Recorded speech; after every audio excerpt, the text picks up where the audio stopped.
नमस्कार दोस्तों, स्वागत है आपका आज की हिंदी की क्लास में। तो आज की क्लास में हम हिंदी व्याकरण के मोस्ट इम्पोर्टेंट क्वेश्चन की प्रैक्टिस करेंगे। आप चाहे किसी भी एग्ज़ाम के लिए हिंदी व्याकरण पढ़ रहे हैं तो आपके लिए ये वीडियो काफ़ी हेल्पफुल रहेगी। जैसे अब रीट मेन एग्ज़ाम होने वाला है, उसमें जो सब्जेक्ट है हिंदी, उसमें टोटल ही जो हिंदी व्याकरण आएगी। इसके अलावा केवीएस में 10 नंबर में भी हिंदी व्याकरण आएगी और सब्जेक्ट में भी आएगी। इसी प्रकार से एचपीएससी में भी लगभग 40 प्रश्न हिंदी व्याकरण से देखने को मिलेंगे। तो ये वीडियो सभी के लिए इम्पोर्टेंट होगी, ठीक है। तो सबसे पहला जो प्रश्न है, पश्चिमी हिंदी की बोली नहीं है। तो ये आपको पता होना चाहिए कि पश्चिमी हिंदी की जो बोली नहीं है वो कौन सी नहीं है, अवधी नहीं है, ठीक है। जो अवधी है वो पूर्वी हिंदी की बोली है, ए बैस है। हम पढ़ते नहीं है, जैसे हम कोन वगैरह बनाते थे, ए बैस है। तो आप इस प्रकार से याद रख लीजिए, अवधी, बघेली, छत्तीसगढ़ी, ठीक है। तो ये है किसकी बोलियां हैं, ये पूर्वी हिंदी की बोलियां हैं, ठीक है। अगला जो हमारा प्रश्न है, खड़ी बोली के लिए सुनीति कुमार चटर्जी ने किस शब्द का प्रयोग किया है। तो उन्होंने किस शब्द का प्रयोग किया है, उन्होंने किया है जनपदीय हिंदुस्तानी शब्द का प्रयोग। किस शब्द का, जनपदीय हिंदुस्तानी शब्द का प्रयोग किया है। उच्चारण स्थान की दृष्टि से कौन सा पश्च स्वर नहीं है। पश्च स्वर, ये जो विभाजन हुआ है ये जीव की आकृति के आधार पर हुआ है, ठीक है। तो उच्चारण स्थान जो हम उच्चारण करते हैं जीव की सहायता से ही तो करते हैं। तो जो आ है, ऊ है और ओ है, ये आ गए पश्च स्वर, क्योंकि इसमें जो हमारी जीव है उसका पिछला हिस्सा कार्य करता है, आ, ऊ, ओ, ठीक है। तो अगर हम ए की बात करें, ए, तो ये है एक मध्य स्वर का उदाहरण है। तो जो मध्य स्वर होता है केवल ए ही होता है। यहाँ पर जो सही आंसर हो जाएगा हमारा ऑप्शन नंबर 3 हो जाएगा। ए एक मध्य स्वर है जो कि पश्च स्वर नहीं है, ठीक है। ए की जगह अगर हो जाता, ओ हो जाता, तो ये भी पश्च स्वर है, इसका ध्यान रखना है। आ, ऊ, ओ, ये चारों के चारों पश्च स्वर हैं। अगला जो हमारा प्रश्न है, निम्न में से अल्प प्राण वर्ण कौन से हैं। तो अल्प प्राण आपको पता होना चाहिए कि कौन कौन से वर्ण होते हैं। तो यहाँ पर जो कै और गै है ये अल्प प्राण है, क्योंकि प्रत्येक वर्ग का जो पहला और तीसरा वर्ण होते हैं वो क्या होते हैं, अल्प प्राण होते हैं। तो यहाँ पर जो अल्प प्राण हो जाएंगे कै और ग हो जाएंगे, ठीक है। दूसरा चौथा क्या होते हैं, महाप्राण होते हैं। तो यहाँ पर राइट आंसर हो जाएगा ऑप्शन नंबर 2। हमारा जो अगला प्रश्न है, शुद्ध रूप आपने बताना है कि जो पैतृक होता है वो शुद्ध रूप से किस प्रकार से लिखा जाता है। तो ये गलत है, ठीक है, ये भी गलत है, ये भी गलत है। जो ऑप्शन नंबर 3 है वो हमारा यहाँ पर राइट आंसर हो जाएगा। पैतृक क्या होता है, पैतृक इस प्रकार से लिखा जाता है। नेक्स्ट हमारा प्रश्न है, शय ध्वनि का उच्चारण स्थान पूछा है। तो शय ध्वनि का उच्चारण स्थान क्या होता है, शय ध्वनि।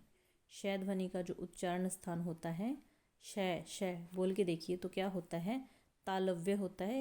ये एक तालव्य ध्वनि है, तालु इसका उच्चारण स्थान होता है शय ध्वनि का, ठीक है। नेक्स्ट जो हमारा प्रश्न है, यहाँ पर ऑप्शन नंबर 2 हमारा सही उत्तर हो जाएगा। नेक्स्ट प्रश्न है, द्वित्व का प्रयोग किस शब्द में नहीं हुआ है। द्वित्व व्यंजन का प्रयोग किस शब्द में नहीं हुआ है। तो सच्चा में हुआ है, कुत्ता में हुआ है, बग्गा में हुआ है, बलगा में द्वित्व व्यंजन का प्रयोग नहीं हुआ। तो ऑप्शन नंबर 3 यहाँ पर सही उत्तर हो जाएगा। अगला प्रश्न है जी, निम्नलिखित तत्सम तद्भव में से कौन सा विकल्प अशुद्ध है। अशुद्ध बताना है आपने। तो नृत्य, नाच बिल्कुल सही है, श्रृंगार, सिंगार भी सही है, दधी, दही भी सही है। जो चक्षु है ये गलत है, चक्षु, चक्षु का अगर हम तद्भव शब्द कहें तो चक्षु होता है, आँख का तत्सम शब्द अक्षी होता है। तो ये आपने ध्यान रखना है। यहाँ पर ऑप्शन नंबर 2 हमारा क्वेश्चन के अनुसार सही आंसर हो जाएगा, जो कि सही सुमेलित नहीं है, ठीक है। नेक्स्ट प्रश्न है, पड़ोसी का तत्सम शब्द होता है। तो पड़ोसी का जो तत्सम शब्द होता है वो आपने बताना है। प्रतिविश नहीं होता, पर्णशालिक नहीं होता, प्रतिपदा नहीं होता, प्रतिवेशी। प्रतिवेशी जो शब्द है वो पड़ोसी का तत्सम शब्द है, याद रखना है, इम्पोर्टेंट है, ठीक है। नेक्स्ट प्रश्न है, निम्न में से कौन सा शब्द फारसी भाषा का है। तो आपने यहाँ पर फारसी भाषा का शब्द बताना है, कौन सा है। अगर हम बहस की बात करें किताब की बात करें, शाम की बात करें, ये तीनों के तीनों ही अरबी भाषा के शब्द हैं। लेकिन जो लेकिन है ये फ़ारसी भाषा का शब्द है, आपने ध्यान रखना है। अगर आपको क्वेश्चन अच्छे लग रहे हैं तो लाइक ज़रूर कर दीजिए, ठीक है। नेक्स्ट जो हमारा प्रश्न है, खर का सही पर्यायवाची शब्द आपने बताना है। तो खर किसे कहा जाता है? खर गधा होता है। खर क्या होता है? गधा होता है। गधे को खर कहा जाता है। तो खर किसका पर्यायवाची है? गधे का पर्यायवाची है। ये आपने ध्यान रखना है। ऑप्शन नंबर 2 यहाँ पर सही उत्तर हो जाएगा। नेक्स्ट प्रश्न है, अल्पज्ञ का विलोम शब्द। तो अल्पज्ञ का विलोम शब्द क्या होता है? अल्पज्ञ जो कम जानता है, सर्वज्ञ जो बहुत कुछ जानता है। तो यहाँ पर ऑप्शन नंबर 4 हमारा राइट आंसर हो जाएगा। ऑप्शन नंबर 4, ठीक है। ऑप्शन नंबर 4 हमारा यहाँ पर सही उत्तर हो जाएगा, सर्वज्ञ। निम्नलिखित में से कौन सा शब्द युग्म उचित है? शब्द युग्म उचित पूछा है कि 4 ये शब्द युग्म है आपके पास। 4 में से जो उचित है और 3 गलत हैं, 1 सही है। तो यहाँ पर जो सही शब्द युग्म है वो है हमारा ऑप्शन नंबर 2, नत अवनत। नत अवनत, बाकी तीनों ही गलत हैं। गलत से आपने कुछ नहीं लेना देना, आपको साहब सही पता होना चाहिए कि नत का क्या होता है, अवनत होता है, ये ध्यान रखना है, ठीक है। अगला जो हमारा प्रश्न है, हवन में जलाने वाली लकड़ी को क्या कहते हैं? हवन में जलाने वाली लकड़ी क्या होती है, क्या कहा जाता है उसे? तो उसे कहा जाता है समिधा। क्या कहा जाता है? समिधा।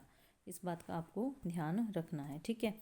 नेक्स्ट जो हमारा प्रश्न है, ये समझ वाले प्रश्न आ गए हैं। मजदूर को मजदूरी चाहिए, वाक्य में कौन सा कारक है? मजदूर को मजदूरी चाहिए, तो यहाँ पर जो हमारा कारक हो जाएगा संप्रदान कारक हो जाएगा। यहाँ पर चाहिए वाला शब्द आ जाए ना, वहाँ पर भी संप्रदान कारक ही होता है, ठीक है। तो यहाँ पर ऑप्शन नंबर 2 हमारा सही उत्तर हो जाएगा।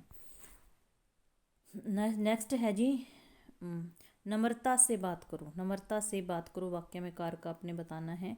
तो यहाँ पर 16वें प्रश्न का जो हमारा आंसर हो जाएगा करण हो जाएगा। करण, बात कैसे करनी है? नम्रता से, नम्र तरीके से।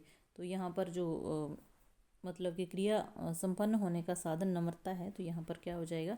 करण कारक हो जाएगा। ऑप्शन नंबर 1 हमारा सही उत्तर हो जाएगा।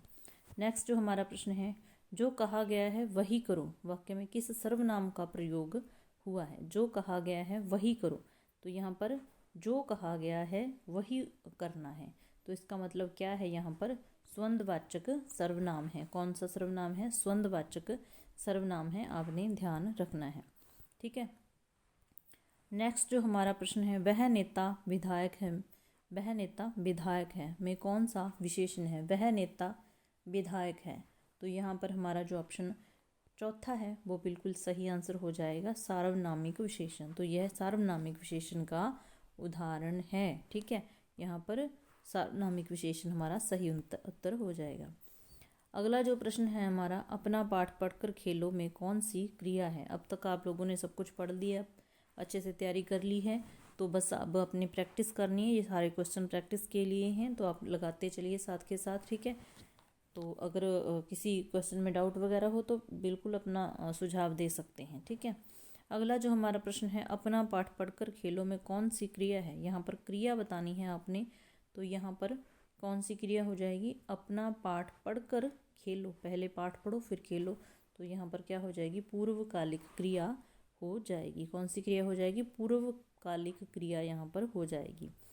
नेक्स्ट जो हमारा प्रश्न है, निम्न में से कौन सा एक प्रकार भिन्न है? तो ये प्रकार बताना है। तो इनमें से कौन सा प्रकार भिन्न है? संयोजक सही है, विभाजक सही है, विरोध दर्शक सही है। तो स्वरूपवाचक इसमें से नहीं आता, ये समुच्चयवाचक जो होता है वे उसके आगे भेद होते हैं। तो ये ध्यान रखना, ऑप्शन नंबर 4 हमारा सही आंसर हो जाएगा। नेक्स्ट प्रश्न है, निम्न में से कौन सा सही सुमेलित नहीं है? तो यहाँ पर जो सही सुमेलित नहीं है वो बताना है। सही सुमेलित है बताना है। यहाँ पर सही सुमेलित है बताना है। पुनर्जन्म भी गलत है क्योंकि यहाँ पर रह नहीं आएगा, ठीक है। मनोहर में केवल मन आएगा, मन लग के विसर्ग लगी होंगी तो मनोहर बनेगा। यशोदा में जशदा आएगा, ठीक है। तो यहाँ पर ये तीनों के तीनों गलत हैं। जो सही है वो चौथा ऑप्शन है, वयोवृद्ध क्या होता है? वयोवृद्ध होता है, ठीक है। ऑप्शन नंबर हमारा 4 यहाँ पर राइट हो जाएगा। नेक्स्ट प्रश्न है, निम्न में से कौन सा स्वर संधि का उदाहरण नहीं है? तो स्वर संधि का जो उदाहरण नहीं है वो बताना है। तो यहाँ पर अनुईक्षण अन्वीक्षण, प्रत्युपकार प्रत्युपकार और गुरु औदार्य गुरुवौदार्य क्या होते हैं, ये तीनों के तीनों ही जन संधि के उदाहरण हैं। ठीक है, तो यहाँ पर जो हमारा आ जाएगा परिच्छेद, ये व्यंजन संधि का उदाहरण है। बाकी तीनों ही स्वर संधि से रिलेटेड हैं। जो परिच्छेद ये है व्यंजन संधि का उदाहरण। तो यहाँ पर हमारा जो राइट आंसर हो जाएगा ऑप्शन नंबर 3 हो जाएगा, जो कि व्यंजन संधि से, बाकी तीनों स्वर संधि से हैं, तो इसलिए ये अलग हो गया।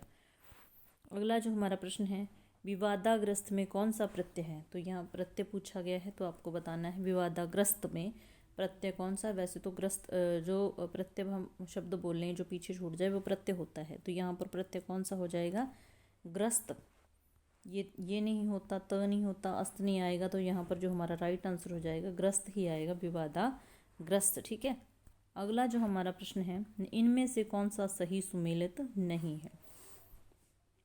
तो सही सुमेलित नहीं है, सबसे पहला ऑप्शन है बिना पलक झपकाए निर्निवेश होता है, पर्वत के पास की भूमि उपतयका होती है। ये सारे के सारे इंपॉर्टेंट हैं, याद भी रखने हैं। बिना आयास किए अनायास ही होता है, ऊपर की ओर जाने वाला ऊसर नहीं होता, उदर्वगामी होता है। तो यहाँ पर जो गलत ऑप्शन है वो 3 है, यहाँ पर वही हमारा राइट आंसर हो जाएगा। ठीक है, नेक्स्ट जो हमारा प्रश्न है, कौन सा शब्द अब्ज से भिन्न है।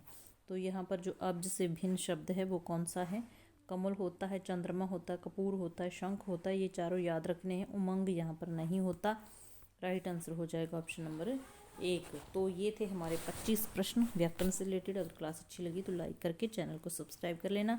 अब हम व्याकरण की बहुत सारी तैयारी करने वाले हैं। ठीक है, तो जैसे पेपर आते जाएंगे तो आपको फ़ायदा होगा। मिलते हैं नेक्स्ट वीडियो में।